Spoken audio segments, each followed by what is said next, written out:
Hey VC, how we doing? Adam here from the Freight. Hope you guys are all having a great day. I wanted to come at you and talk to you guys today about my experience with the Atlantic 75 Acoustic Sounds reissue series that started, gosh, over a year ago now, maybe a couple of years ago. It's been going for over a year anyway. And I want to share with you the ones that I've picked out for my collection and my thoughts on the series overall. Um, I'm going to take this second. If you are joining me for the first time, welcome. If you're a returning visitor, thank you. Really appreciate that. And give a second, click thumbs up, like, click subscribe. Goes a long way towards helping the channel. Much appreciated. All right, so let's get right into it. I'm going to start with the jazz records of the series that I have. There have been some fantastic. The jazz records are lights out good. The ones that I have, no misses, fantastic, amazing. And I'm going to start with I think one of the first ones that they issued from the series, which was Roots and Blues or Blues and Roots. Sorry, Charles Mingus. This was one of the first ones that they issued in the first like month or two. They usually do like 2 or 3 a month, max 3, and this was in the first month or two, like I said. So, you know, this was my first foray into this series, and I dropped the needle and I was blown away. Completely blown away. The sound on these records overall, I have found overwhelmingly amazing and overwhelmingly positive. Um, there are lots of people that want to detract and talk about the 45 RPMs. I get that. I truly do. But I think if you are approaching listening, even occasionally, for sound quality, right? Sometimes you just want to put on a record and drop the needle and listen to 33s and let it play through. Totally get it. Totally understand that. It makes sense. But if there are times where you're okay with like a little more intent listening and you don't mind getting up, one extra time, 2 extra, whatever it is, you're not going to regret it because the sound quality is that good and you will hear a difference. You truly will. I encourage you to, this is a great way to explore Mingus too, actually, I think, because my gosh, the separation and sound quality on these is amazing. I actually just listened to this one this morning because I hadn't listened to it in a while. This one has like Jackie McLean on it. Horace Parlin's on piano. Man, there's another Mingus record, so I'll talk about it now and then go into the other ones that I have. The Mingus records are great. Mingus is a jazz musician who I think what is easy to love about Charles Mingus is how unique he is. And he is still so uniquely rhythmic and melodic. And I really, truly love that about him. His style is adventurous. So, for example, this record is called Blues and Roots. Mainly blues forms, whether it's 12 bar or 16 bar forms of blues. And he throws his own rhythmic and melodic passages over all of them and heads over all of them, and they're fantastic. I really can't recommend it enough. That's actually probably the most accessible one if you're looking to pick up a jazz one of Mingus and you're maybe not familiar with Mingus, you want a high-end Mingus record. I actually think this is probably the one I would choose of the series because I think it's probably the most accessible. But they're all pretty accessible, to be honest. I think Mingus is these 3 albums of Mingus are fantastic and great choices, and these are classics, for a reason. This next one, The Clown, a little bit more adventurous here. This has like some spoken word on it, but it's like a really interesting sort of time capsule too, because you hear like this almost like this announcer talking about the clown and this clown's life, and you can hear how the music interacts with the wordplay. It's really amazing. That's not on every track. It's just on a couple of the tracks, but it's really the emotion that comes through in Charlie Mingus's records is really something special, and he's definitely a favorite jazz musician of mine. And if you are looking to explore some Mingus, definitely do it because he's one of the best. This next one, okay. Oh yeah, again Charlie Mingus, classic record. I think these were his first 3 on Atlantic, or maybe his first 3, and then there's one more, Pithecanthropus erectus, which is another one I'll be getting to. So good. This one is like a little bit more of a political. I say political, but I mean from what you can get to it because of the titles. You know what I mean. So don't let them drop the atomic bomb on me. Eat that chicken, devil woman. This record speaks. The music speaks, and it speaks loudly, and it's really great. Again, a record that I can't recommend enough. It's got so much power, so much dynamic, so much sort of play with rhythm, play with melody, really like only Mingus does. And again, I can say the same thing about this next one, Charlie Mingus, Pithecanthropus erectus. Pithecanthropus erectus. Try to say that 5 times fast. This one is, I think, widely regarded as one of his sort of must-have albums, and it's unbelievably unique.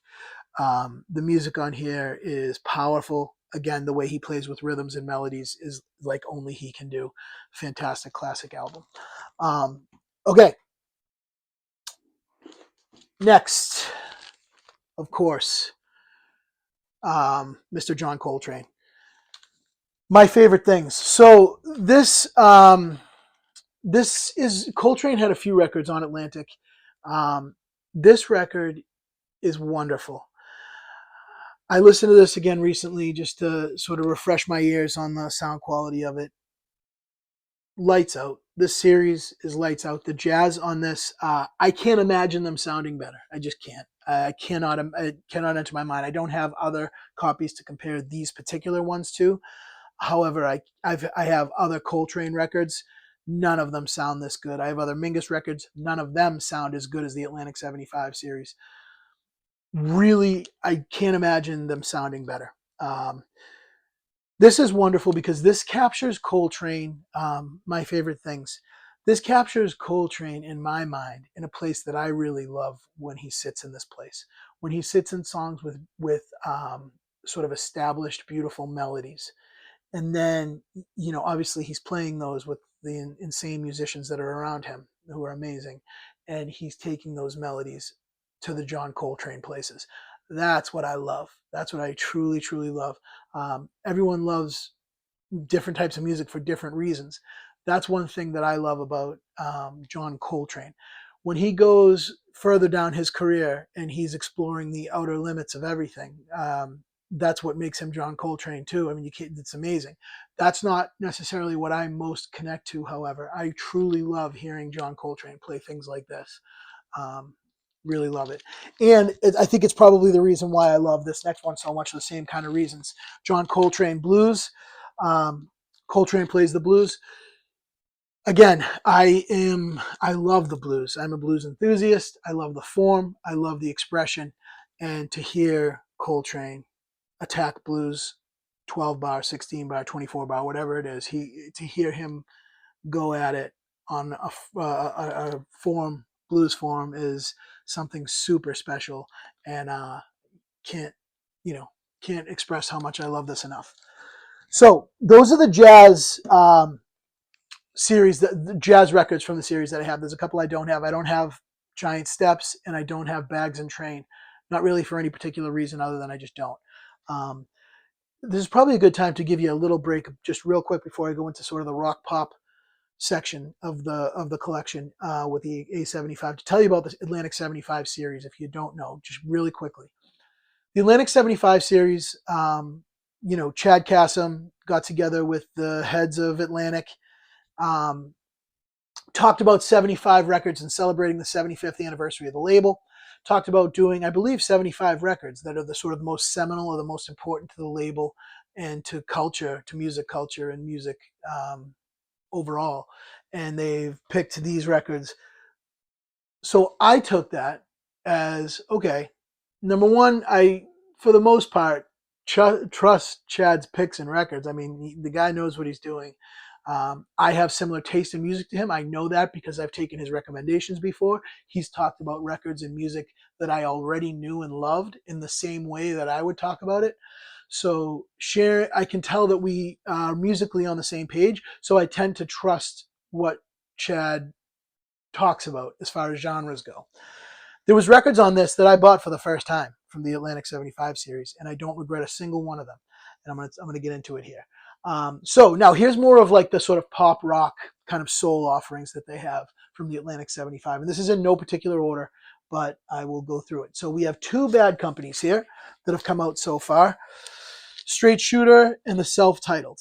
Okay, I believe these were both cut by Ryan K. Smith. I love Ryan K. Smith. I think he's as good as anybody out there doing it right now. Okay, so these two were great.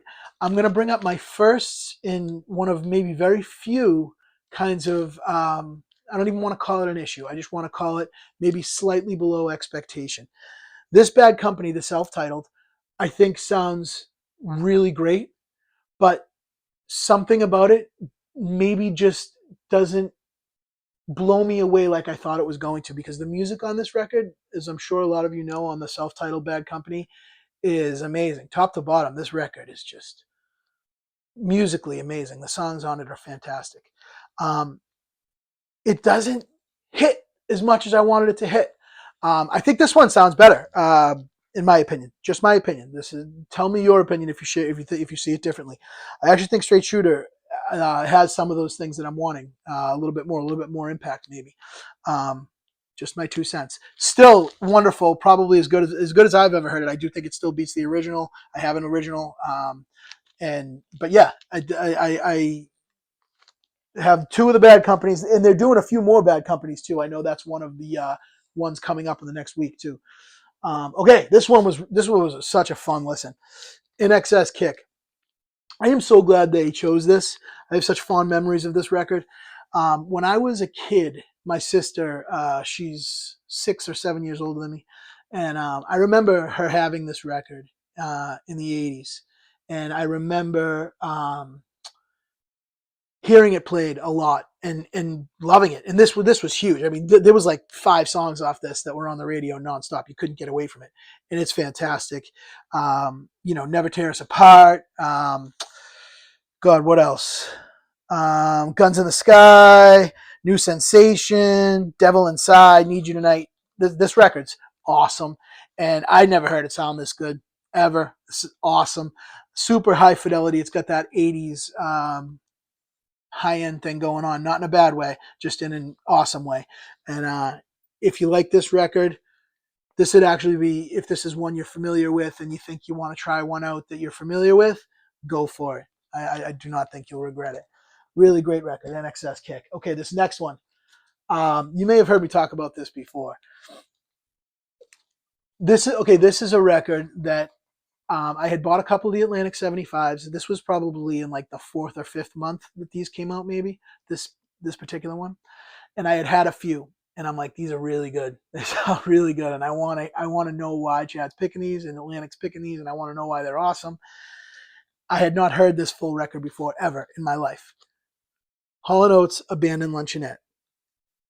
I'm going to do a follow-up to this where I pick my top 5 and my bottom 2. This one, I'll just say it's up there, okay? It's up there. And I will also say it blew my mind. I didn't know what to expect. I mean, obviously, I know Hall & Oates. Everyone knows Hall & Oates. Everyone loves their hits. I love their hits. There's one hit on here. She's Gone. The rest of the record is Hall & Oates bangers. And I didn't know they had deep bangers, and they have so many deep bangers, and it's freaking awesome. And I'm going to talk a little more about this in another video, but you've heard me talk about it before. This is one you just need to hear. I really, truly mean it. You need to hear it. You need to experience it. And I don't know. I suggest listen to all of these at some good volume. You're not going to regret it. Okay. Couple of I'll do the ones where I have multiple sort of artists here too. A couple of foreigner records. We have 4, and we have the Self-Titled. So again, we obviously know by now, this is my personal opinion. You guys are going to have your own opinions when you hear them, or you've already had experience with them and you've developed your own opinions already. My opinion is coming from 2 main places. And the 2 main places they're coming from, there are others, but the 2 main places is sound quality, because obviously you're paying $60 a record. That's not cheap. So $60 a record, you want it to sound as good as a $60 record should sound, which is amazing. And then also the music on it. That's where I'm coming from. And obviously the music on it is completely personal to me, to you, to whatever. Everyone's going to like different songs on different records. These two, I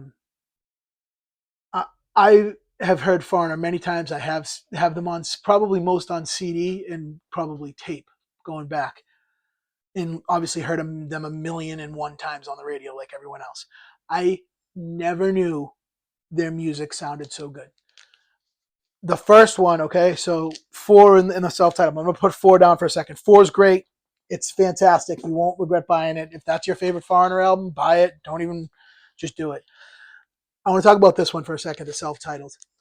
This was part of that with the Mingus, I think the first ones I bought. This was the first needle drop I had on an Atlantic 75, was the self-titled.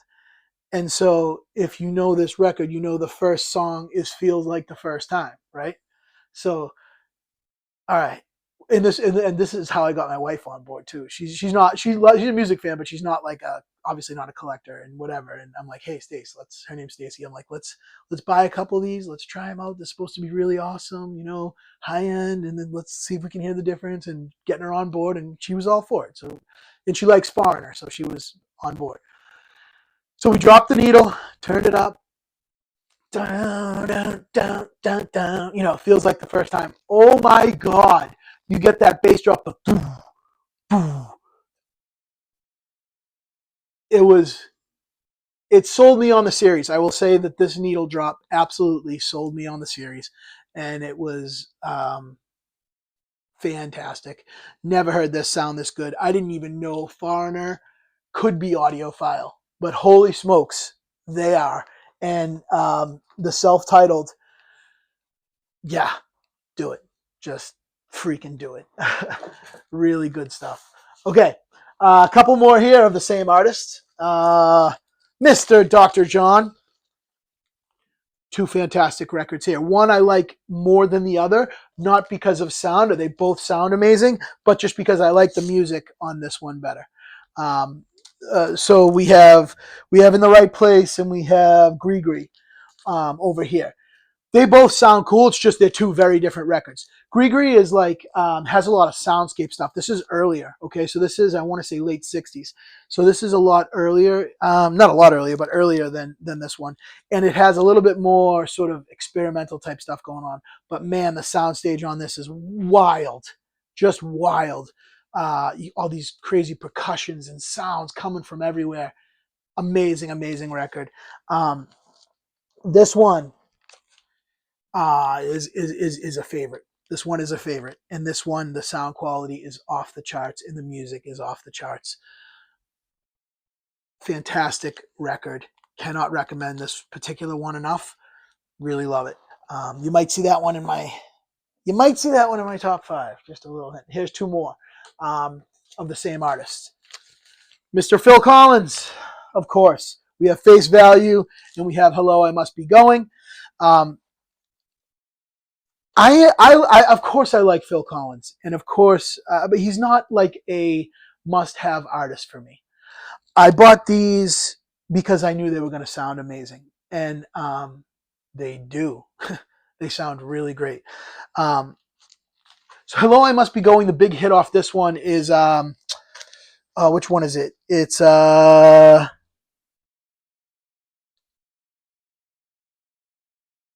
is it Can't Hurry Love? It doesn't have as many sort of known songs to me as this one does. However, they both sound lights out, fan freaking tastic. If you are a Phil Collins fan, I don't know. I hate to say you need something, but like if you're a Phil Collins fan and you want to have like the best kind of sounding Phil Collins records you possibly can, I can't imagine you'd want to miss out on these. I think he only had Acoustic Sounds only had license to sell these through 2024. check their website to see if they're still available. Because I think I remember there being talk that Phil Collins was the artist that they wouldn't be able to keep pressing through 2024. So see if they're still on the website. If not, you can go to Discogs. I grab them now because they might go up in price. I don't know if that's the case and you can't get the Phil Collins ones. But of course, on face value, you have in the air tonight, and that's what you want. And it sounds better than I've ever heard it, and it's awesome. And cranking that to sound like that when it sounds like that, man, it's good. It's really good, and it's that'll get you going. All right, next soul record, Mr. Ray Charles. This was an early one too. Some of these in mono, and this is in mono. I think this is the first mono. Oh no, some of the Mingus ones were in mono too, I believe. This one's in mono. It's a favorite.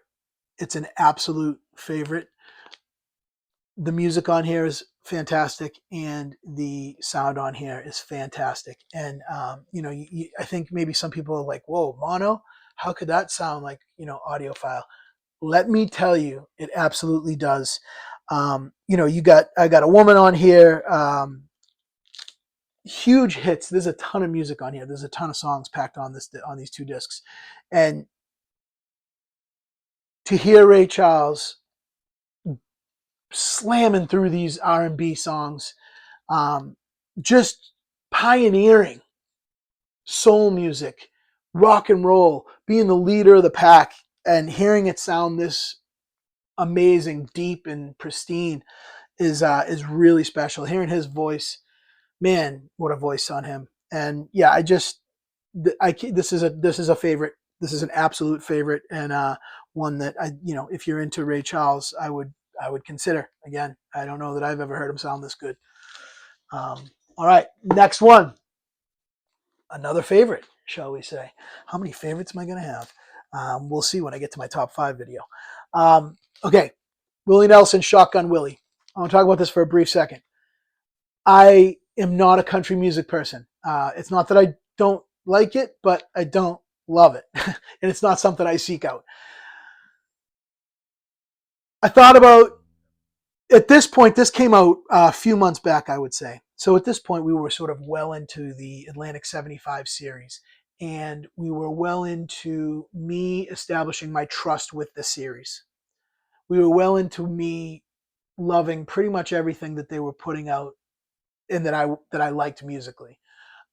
So I trusted it. And I like Willie Nelson. There's plenty of music by Willie Nelson that I knew that I liked. I never heard one song off this record, but I bought it. And wow, am I glad I did.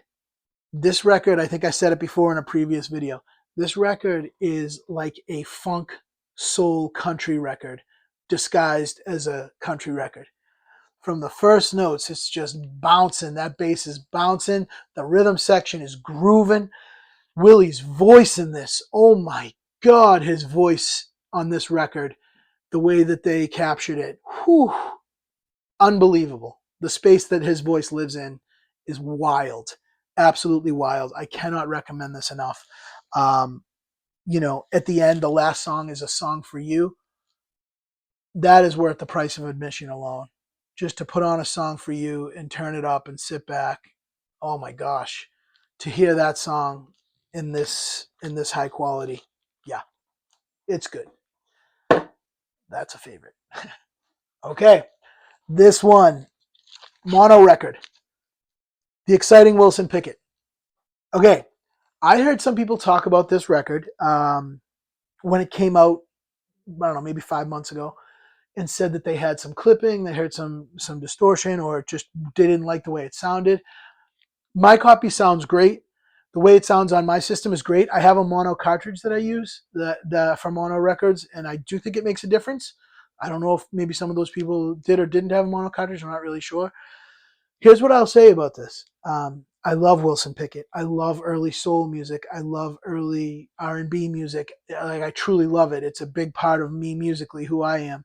And this record is fantastic. The music's on it's fantastic, and I think the sound on it's fantastic to me. Here's my interpretation of a possibility of maybe what some people were hearing. Wilson Pickett, he's up there singing his thing. And it's mono, so you're obviously talking about a probably more deep soundstage than wide soundstage as far as stereo goes. And you have a lot of things happening. This is a 50s recording, and so when you have this kind of thing happening, there is this sense of like clipping that happens when he's going for those big notes. And I do hear it, but I kind of see it more as part of the music and part of the charm of that recording. And it's not, I don't know, it's just part of the music. It doesn't, I've heard clipping where it's awful and sounds terrible. And that's not to me what this is. I hear it just as like sort of natural rock and roll, sort of breakup to a microphone that you're pushing in an analog, amazing way. And I think it's part of the beautiful charm of this record. This is a favorite of mine, absolutely, and I definitely recommend it. Yeah. Okay, so I guess we're in the soul section of the Atlantic 75 series. So there's three here. Three more from this artist, Mr. Otis Redding. We have Dock of the Bay, we have the Dictionary of Soul, and we have Otis Blue. Gosh, these are three amazing records. I don't know that I can necessarily rank them, but what I can tell you is that if you want to hear probably definitely one of the greatest voices in music history in a way that you've probably never heard it, you need to get one of these. Pick one, and you need to hear it, and you need to explore it, and you need to listen to it. This was the first one that came out, Dock of the Bay. Really amazing. Really amazing. Dictionary of Soul is awesome. This one's probably the most upbeat of the bunch. The other ones have like a good variety. And then, Otis Blue is just a vibe the whole way through. You got tracks like My Girl, Respect on here, Satisfaction. If like he's the one who originally wrote Respect, Aretha made it famous and probably made his estate a lot of money. But Otis is someone that we absolutely, truly, the world got robbed of way too soon. So tragic that he died, as young as he did. Because, man, nobody sings like Otis. And to hear it like this is what you need to hear. Yeah, hearing it like that is special. Okay, and now for something completely different. Yes, 1980. 90125. Okay, I'm gonna put this out here. I am not really a prog rock guy. It's just not my thing. I haven't invested a lot of time in listening to prog rock. I respect the musicians in prog rock amazingly. They are some of the best in the world. You can't even dispute that. So I respect it. I know it. I know about it. I know for what it is. And the music that was created in lots of these classic bands like Yes is amazing. I also know that a lot of Yes fans, this is not their favorite Yes record. And you talk about Fragile and all the other ones. I didn't buy any other Yes record. This is the only one I bought. So you can come at me in the comments and let me know how much this is. This is not their album. It's different personnel and all these things, whatever. This sounds really good, man. Owner of a Broken Heart, to hear that the way like this, and I know you Yes fans are probably like, oh, I admit to you, I'm not a Yes fan, but I can tell you that this sounds really good. And if you're thinking about getting it, and this is an album you were thinking about, I think you should stop thinking about it and just do it because it sounds amazing. And I think it's really cool to say, hearing that 80s sound, and you hear it on the Phil Collins ones too, and the INXS one too, actually, to hear that 80s sound presented in like a hi-fi way that accentuates the top end the way that all the 80s stuff did, all those like wild reverbs and drum sounds. It's amazing to hear that 80s sort of sound presented in such a high quality way. It's really cool. And I enjoy it because I wasn't sure I was going to enjoy it. And I did. It's really great. Okay. This next one, the Velvet Underground Loaded classic. You guys know this. this was one that I just kind of felt like I had to get. I am not a huge Velvet Underground fan, not a huge Lou Reed fan. It's just not my thing either. Not something I seek out. However, this record is that, to me, the early sides of that garage rock thing that this evolved into, and I really like it. It's a great record. And for those of you who are Velvet Underground fans, I don't think you would possibly be disappointed by how good this sounds, because it really sounds great. Um, okay, this one. Okay, this is a mono record. This is a sleeper on the list that I haven't heard many people talk about at all. This record kicks ass. Kicks ass. T-Bone Walker, T-Bone's Blues. If you don't know who T-Bone Walker is, he is you truly can't overstate how important T-Bone Walker is to blues music. He is one of the pioneers of electric blues music. He sort of predates BB by a little bit, and obviously goes into that time frame as well. But this is a pioneer, and this record is amazing. He bridges this gap between blues and jazz with these, comping chords that he does, and he plays like no one else. And he was the first one to ever play like this. And man, the sound quality on this is lights out good. And I can see why Chad picked that one. Really fantastic record. Give it a listen. Okay, next one. This was right up my alley.